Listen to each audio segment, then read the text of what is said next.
disuruh ikut. Padahal waktu itu aku udah nggak mau ikut karena udah trauma lah, udah nggak lolos, ngapain kan, udah lewat umur juga, mau jadi YouTuber aja waktu itu.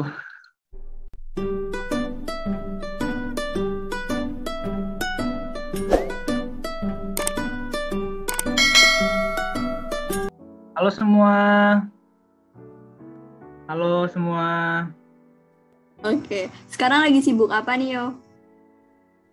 Sekarang sibuk puji Tuhan kerja, terus sama sibuk masih pelayanan sama nyanyi-nyanyi sih. Cuman ya gitu, setiap kali saya cover pasti ada aja kendalanya. Entah diganggu VO, diganggu tetangga dan lain-lain. Jadi selalu terkendala. Sekarang kerja di mana, Yo? Hah? Kerja di mana? Ini harus dijawab ya. Gak usah sebut merek ya. Gak usah sebut merek juga gak apa-apa, Yo. Di bank. Oh, di bank. Oke. Bank. Bangunan. Enggak. Kenapa dulu kamu kuliahnya nggak ambil musik, Yo? Dulu kenapa ngambil musik? Nggak tahu Kayaknya sih. Manajemen bukan sih kamu? Apa yang lain? Salah lagi aku. Sistem informasi. Jadi dulu tuh sempat pengen ngambil musik, cuman waktu itu pas udah mau daftar katanya kayak nggak boleh izin gitulah pokoknya. Pokoknya ketat gitulah pokoknya. Di salah satu universitas yang pasti deket tempat saya tinggal. Nggak mungkin saya milihnya yang jauh ya. Karena saya mageran, jadi saya nyarinya yang bisa santai-santai aja dulu. Mungkin buat kedepannya saya bisa ngambil yang jurusan musik. Cuman buat sekarang sih belum terlalu tertarik sih buat ngambil jurusan musik. Nggak tahu kenapa. Cuman tetap ada sih pengen bermusik, pasti tetap ada. Mantap. Terus ngomong-ngomong soal musik nih, gimana dulu awal mulanya kamu suka musik? Awal mulanya dulu sebenarnya yang bisa nyanyi tuh papa kan, terus tapi yang bisa nyanyi papa, tapi yang ngajarin nyanyi ya mama. Tapi sebenarnya yang bisa nyanyi papa. Ngerti kan? Ngerti ya? Ngerti. Terus waktu masih kecil itu yang bisa nyanyi duluan itu si Acel. Nah terus karena saya merasa tertantang, saya merasa nggak mau kalah, saya orangnya mau kalah. Nah jadi saya dilatih lah pokoknya masih kecil sama mama, terus nyanyi di gereja gitu kan, sampai pernah tuh saking nggak mau nyanyi tuh disuruh nyanyi, kalau nggak mau nyanyi naikin kaki sebelah terus tangannya diginiin, jadi aku nyanyi sambil gini gitu, sambil gini terus sambil nangis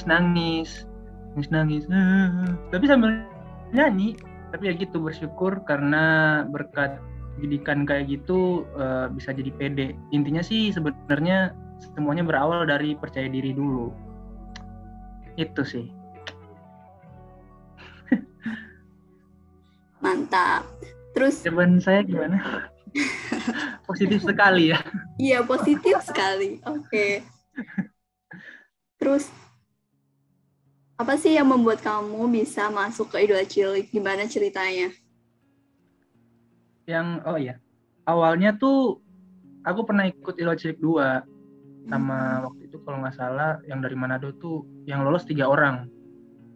Aku, terus ada namanya Abner, terus sama yang satu dari cewek lah, siapa namanya kemarin ya? Esther. Terus kita jatuh di 35 besar gitu kalau nggak salah. Udah mau menuju pentas,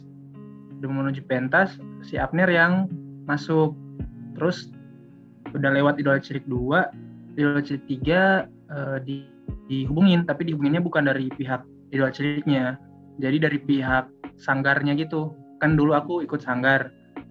Disuruh ikut. Padahal waktu itu aku udah gak mau ikut. Karena udah trauma lah, udah gak lolos, ngapain kan. Udah lewat umur juga. Mau jadi YouTuber aja waktu itu. Mau ini... mau kayak Atta gitu lah pokoknya. Terus karena mama maksa-maksa kan, ayo ikut. Kenapa harus ikut? Biar dapat duit. Enggak biar apa? Ya biar membanggakan gitulah pokoknya intinya. Terus ya udah aku ikut, puji Tuhannya lolos dan bisa ketemu teman-teman semua yang cantik-cantik.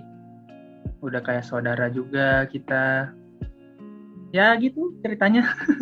Singkat, padat, dan jelas. Tapi kalau nggak gitu kamu nggak jadi juara 2 yo. Iya sih. Kalau nggak gitu nggak bisa jadi runner up ya. Rio yang sekarang. Iya betul. Makanya ada rencana Tuhan kali ya. Iya. Oke. Terus momen apa sih yang paling berkesan waktu Idola Cilik? Momen yang paling berkesan yang pasti pas tahu lolos. Pas waktu itu yang waktu adegan tadi bintang ini Rio persembahkan buat itu. Yang itu tuh berkesan itu. Karena dulu waktu aku ke Jakarta tuh nggak bisa bahasa Indo lah pokoknya, masih yang bahasa daerah gitu kan. Terus di waktu itu pas udah terima bintang, kata krunya, ayo ngomong gitu kan, ayo ngomong. Karena aku bingung ya mau apa. Aku kayak itu ngelihat sebelah, oh dia kameranya di sebelah dulu kan, di sebelah aku gitu. Terus ayo ngomong nih, dia ngomong kayak gitu. Terus aku, udah aku ngomong gitu aja kali ya. Tapi dia buat siapa gitu. Bintang ini dia persembahan buat siapa, terus aku ngikut aja. Oh, bintang ini aku persembahkan buat apa Papaku gitu. Ya di rumah. Pokoknya gitulah. Mantap. Sama yang momen itu ya paling pas grand final sih. Pas ditentuin masuk grand final. Itu yang paling nggak bisa dilupain. Ada nggak sih dampak dari kamu ikutan Idola Cilik di karir maupun pendidikanmu? Gimana Kak? Ada nggak sih dampak atau pengaruh dari Idola Cilik di karir dan pendidikanmu toh? Ada, pasti ada. Dampaknya ya gitu pas kalau ke pendidikan ya, apa gimana? Pendidikan dan karir. Kalau ke pendidikan pasti ya gitu, karena taunya ex Idola Cilik, jadi kayak dapat apa sih namanya?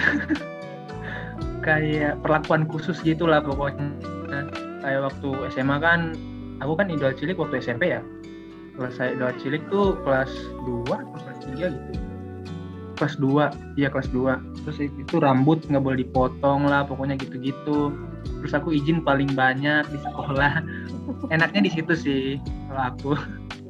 Terus kalau ke karirnya ya pasti sebenarnya karir tuh karena aku orangnya gimana ya, mut-mutan sih sebenarnya aku. Kalau disuruh nyanyi tuh tergantung mood gitu.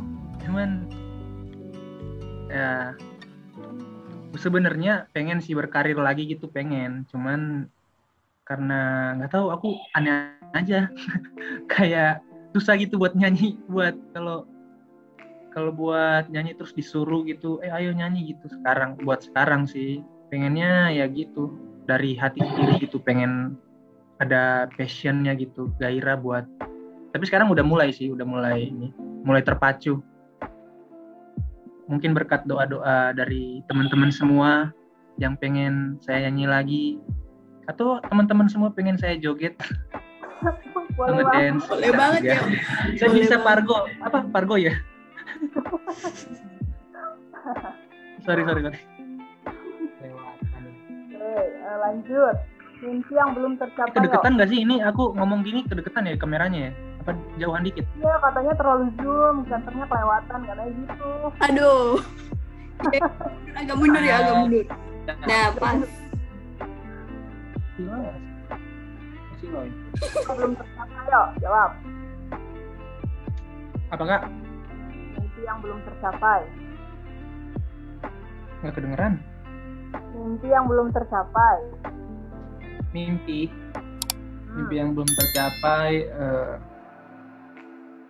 secara pribadi sih mimpi yang belum tercapai itu belum bisa banggain orang tua sepenuhnya. Tapi nggak tahu, kalau sering sih dibilang ya udah ngebanggain, cuman aku sendiri secara pribadi belum, ngerasa belum 100% lah istilahnya.